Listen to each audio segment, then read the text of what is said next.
অপর হাদিসে রয়েছে তার প্রতিটি আমল 1 থেকে 10, 10 থেকে 70 বা 700 গুণ পর্যন্ত বৃদ্ধি করা হয়।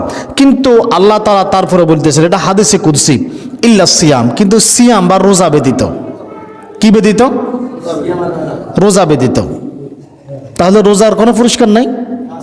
কি পুরস্কার আছে? আল্লাহ তাআলা বলতেছেন ফাইন্নাহু লি, রোজা আমার জন্য। কার জন্য? আল্লাহ বলতেছে রোজা রাখা হয় কার জন্য? আপনি যে নামাজ পড়তেছেন মানুষের দেখানো যায়, যাকাত দিয়েছেন মানুষ দেখে, পর্দা করলেও তো দেখে, দেখে না? দান সদকা করলে দেখে, হজ করলে দেখে, কিন্তু রোজা রাখছেন দেখানো যায়? দেখাইতে পারবেন কাউকে? আজ পর্যন্ত পারছেন?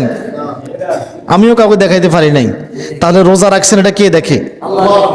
আল্লাহ বলতেছেন ফাইন্নাহু লি, রোজা আমার জন্য রাখা হয়, ওয়া আনা আজিজি বিহি, আর এই রোজার পুরস্কার আমি নিজ হাতে দিয়ে দেব।